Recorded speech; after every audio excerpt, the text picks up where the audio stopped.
Hello children. आज हम लोग अपनी क्लास में फर्स्ट चैप्टर स्टडी करेंगे जो है द लिविंग वर्ल्ड, है ना।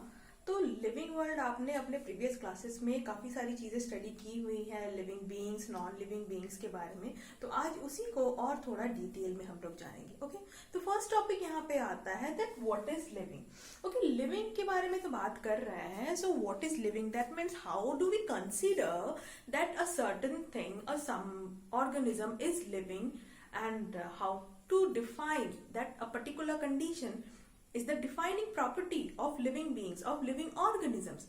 So here I have pointed out some of the points. Okay, so first point, it says that all living organisms grow. Okay, so we know that all the living organisms grow, है ना। सारे living organisms grow करते हैं। grow करते ही कैसे पता चलता है? साइज बढ़ता है, राइट। तो साइज बढ़ता है मतलब सेल डिवाइड कर रहा है, सेल का नंबर बढ़ रहा है, तभी तो हम लोग कह रहे हैं ना। लेकिन देखो, जब अगर लिविंग बीइंग का साइज बढ़ रहा है तो क्या हम लोग कह सकते हैं कि जो नॉन लिविंग का अगर साइज बढ़ रहा है तो that is also growing, and we can say consider that growing is the defining character of living. Like mountain है, हिल है, कहीं पे माउंटेन का हमने कई साल पहले देखा था कि ओके थोड़ा साइज छोटा था। अब टेक्टोनिक प्लेट्स के मूवमेंट होते हैं and we know how it happens. तो इसकी वजह से उसका साइज अगर ऊपर हो गया, वो थोड़ा साइज में बड़ा हो गया, तो क्या कहेंगे? That is living? No, we can not say that. So living is okay, है ना। सो नेक्स्ट पॉइंट पे आते हैं, रिप्रोडक्शन। सो रिप्रोडक्शन में क्या होता है? सो रिप्रोडक्शन में हम लोग कह सकते हैं दैट जनरेशन गोज ऑन, है ना। तो एक इंडिविजुअल से जो डिवाइड करके एक न्यू ऑर्गेनिज्म फॉर्म करता है, लिविंग यूनिसेलुलर ऑर्गेनिजम्स में, वही मल्टीसेलुलर ऑर्गेनिजम्स में जहां सेक्सुअल रिप्रोडक्शन होता है, वहां पे गैमेट फॉर्मेशन होता है, fertilization and then production of one organism होता है। अच्छा देखो, अगर हम लोग यूनिसेलुलर ऑर्गेनिजम्स के बारे में बात करें तो वहां तो हम लोग ग्रोथ एंड रिप्रोडक्शन दोनों को हम लोग एक ही तरह से कंसिडर कर सकते हैं, वहां डिफरेंशिएशन नहीं है। Suppose if I take the example of amoeba, it is in unicellular organism, right. तो यहाँ क्या हो रहा है? वहां ग्रोथ भी हो रहा है, डिवीजन होकर रिप्रोडक्शन भी हो रहा है। So we can not particularly differentiate among these ना, कि ग्रोथ एंड रिप्रोडक्शन को अलग अलग, but in multicellular we can do it. So okay, ये भी है एक defining factor, but okay it's okay, है ना। Then coming to metabolism. So what is this metabolism? So in our body there are various chemicals and these chemicals are undergoing various kinds of reaction inside our body, right? तो cellular system के अंदर reaction हो रहा है हमारे cytoplasm में। अच्छा ऐसे बताओ, क्या सेल के बाहर रिएक्शंस होते हैं? राइट, है ना। सेल के बाहर भी कई तरह के रिएक्शंस होते हैं, तो वो तो लेकिन सेल फ्री रिएक्शंस, है ना, that, but that is not in the living system. So metabolism, exactly we cannot say okay that this is the method for or we can say defining property. Metabolism is the defining property for living, but it also happens in the where non-living organisms. Next coming to cellular organization. अब जितने भी living beings हैं, they all are composed of cells, है ना। Few exceptions are there, but still cellular composition है। But अगर if we take the example of another things like a home, वहाँ पे छोटे छोटे ब्रिक से घर बना है। So if we consider those are not cells but small portions are there, है ना, छोटे छोटे pieces से घर बना है। So okay, we can consider that cellular organization is also a defining character for living beings. Now at last coming to consciousness.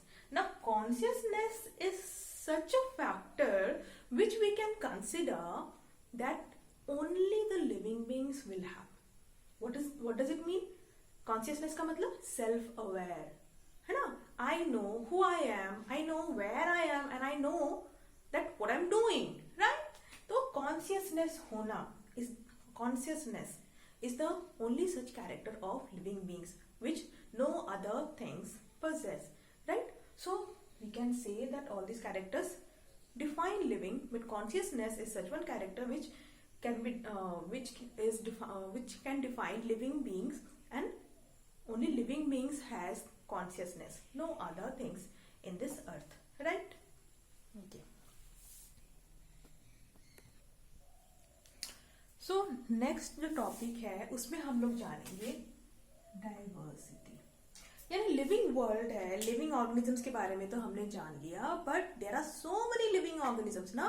So there is a diversity of living organisms. There are like monera, then Protista, fungi, plantae, animalia, है ना. 5 kingdom system we have studied, right? So there are so many organisms, है ना.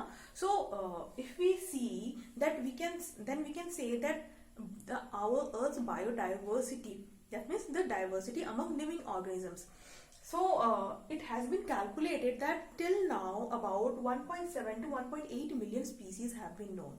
लेकिन ये जो है number, it is also very less, क्योंकि अभी भी बहुत सारे ऑर्गेनिजम्स हैं जिनके बारे में भी पता नहीं चला है. बट एटलीस्ट जितने को बारे में पता चला है उन्हें तो स्टडी करना, उन्हें जानना है. We have to give them some name, we have to identify, right? So for naming them, for just like us, we have our names now. So for naming them, we have a system, we call it binomial nomenclature. Okay, so in nomenclature I've written binomials. Who gave this? Our famous scientist Carolus Linnaeus, right? So binomial nomenclature. So why do we call it so? Because this by for two, nomial name, so two naming system. So first one is generic name and second one is specific epithet, right? We all know. So example is here Mangifera indica. So everyone can say that this is the scientific name of which organism? Yes, very good, mango, right? इस गर्मी में आप सभी ने बहुत सारे आम तो खाए होंगे, right? So Mangifera indica. लेकिन यहाँ पे Mangifera indica के साथ मैंने लास्ट में एक और वर्ड लगा दिया है, LINN. What is this? कुछ सिमिलैरिटी दिख रहा है यहाँ पे. See this Linn and this Linnaeus, है ना. तो अभी तक हम लोग जो स्टडी करते थे, we used to study only the scientific name, right? But now we have understood one more thing, that is जिन्होंने ये साइंटिफिक नेम दिया है उनका नाम भी हमें लास्ट में लगाना होता है. We have to put their name. If you don't know then that is no problem, but if you know, you should put the name of the scientist, name of the person who has given the name. So this name was given by Linnaeus, so his last name's first 4 letters we have given. Okay, so it was identify किया जाता है कि अगर अच्छा ये plant है तो कौन से ग्रुप में आता है प्लांट का, एंजियोस्पर्म है, जिम्नोस्पर्म है, क्या है, कैरेक्टर्स वगैरह देखे जाते हैं, एंड उसके बाद फिर नेमिंग होता है. We will study how these characters are identified. Okay, so identification is the major step here. Okay, so to identify all the botanical name and zoological name, यानी सारे plants का नाम अलग करना है और animals का नाम अलग करना है. अगर ऐसा कुछ हुआ कि एक plant और animal दोनों का नाम अगर same हो गया तो confusion हो सकता है.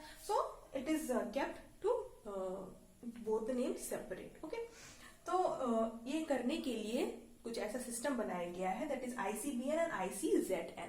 सो ICBN का फुल फॉर्म क्या है? That is international code for botanical nomenclature, that is the code which is followed for naming the plants. Okay, and another one is for naming the zoological animals, I mean the animals. Okay, so these are the 2 codes. And one more thing, for naming the biological for giving the biological name or scientific name, there are certain rules. I know you all have studied, but I'll repeat it once more. That is, when these are typed, है ना, जब इसे type किया जाए तो क्या करते हैं हम लोग? उसे इटैलिक्स में लिखते हैं, राइट? इटैलिक्स में लिखते हैं. और क्या करते हैं? जैसे यहाँ मैंने लिखा है, this is the generic name and indica is the, Mangifera is the generic name and indica is the specific name. So the first letter of the generic name, it has to be capital. Okay, and there has to be a space. There has to be a space between generic name and specific name, and specific name starts with small letter and it can continue like that. But while we are writing with hand, while it is handwritten, it has to be underlined separately.